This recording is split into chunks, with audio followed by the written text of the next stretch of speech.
തെരഞ്ഞെടുപ്പ് മുന്നിൽ കണ്ടുള്ള രാഷ്ട്രീയ പ്രസ്താവനകൾ, കുറ്റപ്പെടുത്തലുകൾ, പരാതി പറച്ചിലുകൾ, ധനമന്ത്രിയുടെ 2 മണിക്കൂറിലേറെ നീണ്ട ബജറ്റ് പ്രസംഗത്തിന്റെ സിംഹഭാഗവും വിനിയോഗിക്കപ്പെട്ടത് ഇതിനൊക്കെയാണ്. ഡൽഹിയിൽ കേന്ദ്ര സർക്കാരിനെതിരെ നടത്താനിരുന്ന പ്രക്ഷോഭം വരെ കെ.എൻ. ബാലഗോപാലിന്റെ ബജറ്റ് പ്രസംഗത്തിൽ ഇടം കണ്ടു.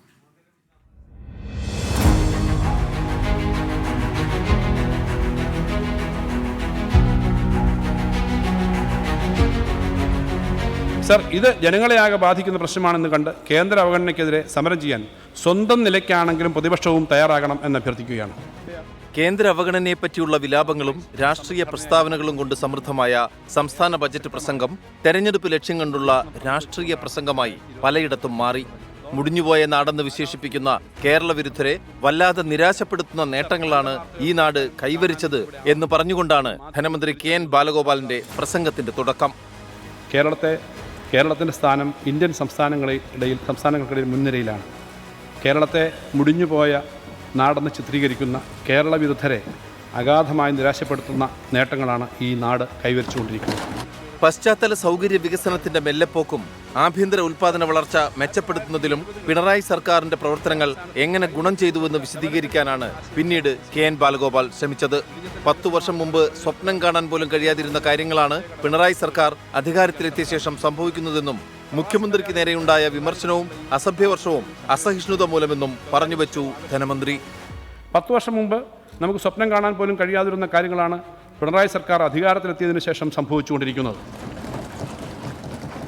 ദേശീയപാത 66-നോടൊപ്പം മറ്റ് ദേശീയപാതകളുടെയും തീരദേശ പാതകളുടെയും മലയോര പാതയുടെയും പണി അതിവേഗം പുരോഗമിക്കുകയാണ്. ഈ ഘട്ടത്തിൽ ഈ പദ്ധതികളുടെ കാര്യത്തിൽ സംസ്ഥാന സർക്കാർ നേരിടേണ്ടി വന്ന വലിയ എതിർപ്പുകളെക്കുറിച്ച് ഓർക്കുന്നത് നന്നാവും. മുഖ്യമന്ത്രിക്ക് നേരെയുണ്ടായ വിമർശനത്തിനും അസഭ്യവർഷത്തിനും വല്ല കയ്യും കണക്കും ഉണ്ടായിരുന്നു. മന്ത്രിമാരുടെ എണ്ണം, വിദേശയാത്രകൾ, ചെലവ് എല്ലാം UDF സർക്കാരിന്റെ കാലവുമായി താരതമ്യപ്പെടുത്താൻ തയ്യാറാണെന്നായിരുന്നു മറ്റൊരു പ്രസ്താവന.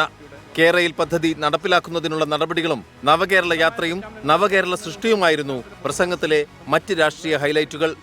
സർ, അതിവേഗ റെയിൽ യാത്രക്കാർക്കായി നിർദ്ദേശിച്ച കേരയിൽ പദ്ധതി നടപ്പിലാക്കുന്നതിനുള്ള ശ്രമം സർക്കാർ തുടരുന്നതാണ്. ഇത് സംബന്ധിച്ച് കേന്ദ്ര സർക്കാരുമായുള്ള കൂടിയാലോചനകൾ തുടരുകയാണ്. നവകേരള സദസ്സിലെ നിർദ്ദേശങ്ങളുമായി ബന്ധപ്പെട്ട പദ്ധതികൾക്കായി സംസ്ഥാനത്തെ വികസന പദ്ധതികൾക്കായി 1000 കോടി രൂപ ചെലവഴിക്കും. കേന്ദ്ര അവഗണന തുടർന്നാൽ പ്ലാൻ ബിയെ പറ്റി ആലോചിക്കുമെന്ന് ആവർത്തിച്ചു പറഞ്ഞ ബാലഗോപാൽ പക്ഷേ എന്താണ് ഈ പ്ലാൻ ബി എന്ന് മാത്രം വിശദീകരിച്ചില്ല. അതല്ല, ധനവ്യവസ്ഥയെ കൂടുതൽ കേന്ദ്രീകരിക്കുന്ന നടപടിയാണ് കേന്ദ്രം സ്വീകരിക്കുന്നതെങ്കിലോ കേരളത്തോടുള്ള അവഗണന തുടരുകയാണെങ്കിലോ തീർച്ചയായും നമുക്ക് ഒരു പ്ലാൻ ബിയെക്കുറിച്ച് ആ ഘട്ടത്തിൽ ആലോചിക്കേണ്ടി വരും. എല്ലാ മേഖലകളിലും സ്വകാര്യവൽക്കരണത്തിനായുള്ള ആഹ്വാനവും മദ്യത്തിലൂടെയും ലോട്ടറിയിലൂടെയും വരുമാനം തുടർന്നും വർദ്ധിപ്പിക്കാനുള്ള നീക്കവും ഇടതുപക്ഷ നിലപാടിന് വിരുദ്ധമാണെങ്കിലും ധനമന്ത്രി അതിൽ തന്നെയാണ് പ്രതീക്ഷയർപ്പിച്ചതെന്നതും വിരോധാഭാസം. Research desk 24.